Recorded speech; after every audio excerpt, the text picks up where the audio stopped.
उसको अगर जानना है कि भगवान रामचंद्र जी का जन्म कहाँ हुआ है तो वो जाके पहले अयोध्या में जाके देखे, अयोध्या में जाके देखे, ठीक है ना, तब मालूम पड़ेगा कि राम जी कहाँ पैदा हुए थे। और इस जैसे बेवकूफ़ के बोलने से संस्कृति बदली नहीं जाएगी।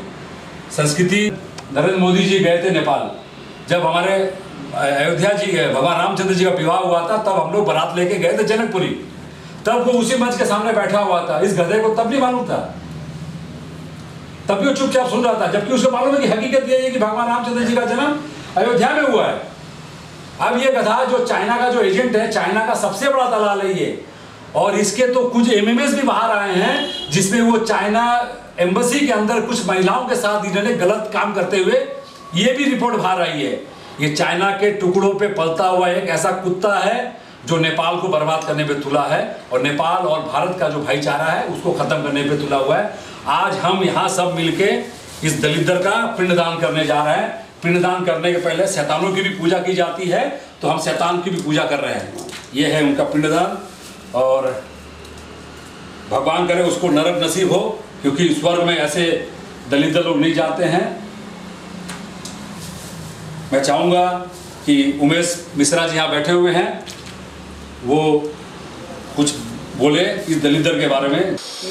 आज का ये अंतिम संस्कार का काम नेपाल के प्रधानमंत्री केपी शर्मा ओली, जो कि नेपाल के प्रधानमंत्री हैं, 75 साल का बुढ़ा है, उसके मरने पर आज हम लोगों ने उनका अंतिम संस्कार किया। उनकी चीता जलाई गई, आप देख सकते हैं, उनकी चीता भी हमने जलाई है। उनका पिंडदान भी कर दिया हमने, क्योंकि लॉकडाउन है, समय नहीं मिलता है, जो भी करना एक दिन में ख़त्म करो। पिंडदान भी कर दिया, अन्नदान भी कर दिया। इसका करने का ये कारण है कि वो पागल सठिया चुका है, बुढ़ा सठिया चुका है। वो नेपाल एक हिंदू राष्ट्र है, नेपाल एक ऐसा राष्ट्र है, पूर्ण तरीके से वो हिंदू राष्ट्र है। नेपाल कभी गुलाम नहीं बना, दुनिया का हर देश गुलाम बना, किंतु नेपाल कभी गुलाम नहीं बना। उस हिंदू राष्ट्र में रहते हुए वो आदमी बेवकूफ़ इस तरह की बातें करता है कि भगवान रामचंद्र जी नेपाली थे, और भगवान रामचंद्र जी का विवाह नेपाल में हुआ था, अयोध्या में नहीं हुआ था। आज से कुछ साल पहले जब हमारे देश के प्रधानमंत्री श्री नरेंद्र मोदी जी जब नेपाल गए थे, तब उन्होंने एक मंच पे खड़े होकर बात कही थी कि अयोध्या से भगवान रामचंद्र जी की बारात निकली है, अब वो हमारे जनकपुरी पहुंचने वाली है। उसको अच्छी तरह मालूम है कि भगवान रामचंद्र जी का जन्म अयोध्या में हुआ था, किंतु पाकिस्तान और चाइना का एक बहुत बड़ा एजेंट की तरीके से वो नेपाल में बैठ के काम कर रहा है, जो कि किसी ने बहुत गलत तरीके से बदनाम भी है, क्योंकि चाइना के एम्बेसी के ऑफिस में भी उसके बहुत सारे गलत रिपोर्ट निकले हुए हैं, और उसके जो कुकर्म है, कुचरित्रहीन इंसान है, ये भी उजागर हो चुका है कि वहाँ की एम्बेसी के महिलाओं के साथ उसके जो गलत संबंध हैं। ये हमें बोलने की जरूरत नहीं, आज ट्विटर दिखा रहा है, टीवी दिखा रही है। आज हम लोगों ने इसीलिए अपने हिंदू कार्यकर्ताओं के लिए, सनातन धर्म के सभी भाइयों के साथ बैठ के यहाँ पर हम लोगों ने एक पिंडदान का कार्यक्रम किया है। अब उनका क्रियाक्रम कर दिया, अब वो नरक में जाए।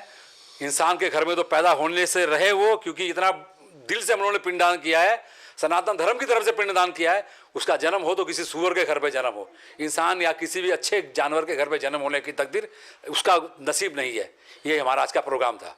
सर, ये जो आपने जैसा बताया कि उनका जो स्टेटमेंट है, जी हाँ, वो जो स्टेटमेंट उन्होंने दिया है, क्या उसकी वजह ये मैंने आपसे पहले कहा, पाकिस्तान का एजेंट है। वो चाहता है कि हिंदुस्तान और नेपाल में एक सांप्रदायिक एक माहौल बने।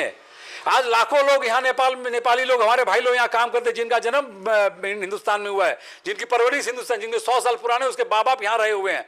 वो नेपाली और हिंदुस्तानियों के बीच में एक ऐसा माहौल खराब कर देना चाहता है कि आपस में लड़के मरे, और चाइना अपनी तरफ से इस्तेमाल करे और पाकिस्तान अपनी तरफ से इस्तेमाल करे। बस उसका ये एक मकसद है।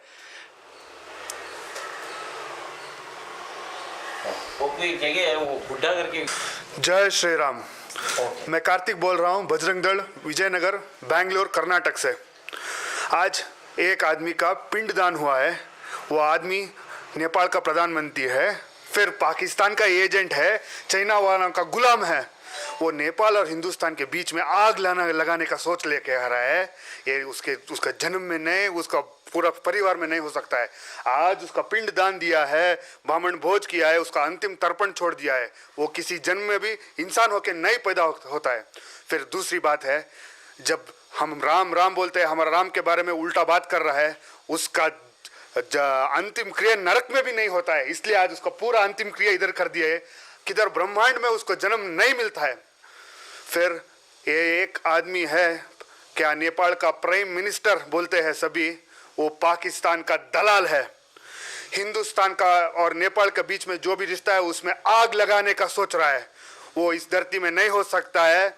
ऐसे लोग कितने के आके चले गए हैं, उन सारे एक आदमी का पिंड छोड़ दिए हम एक ही बोलते हैं, जो जब उन्हें राम के बारे में बोलता है, राम का एक बात होता है, जब हनुमान रावण को मारने गए, जब भी रावण बोलता है, रावण बोलते रहता है, राम का जप होते रहता है, इसलिए हनुमान बोलता है हाँ रावण को नहीं मार सकते हैं। ऐसा ही है। वो भी एक केपी क्या है, शर्मा ओइली, वो भी एक ब्राह्मण करके हम उसका तर्पण छोड़ दिए हैं।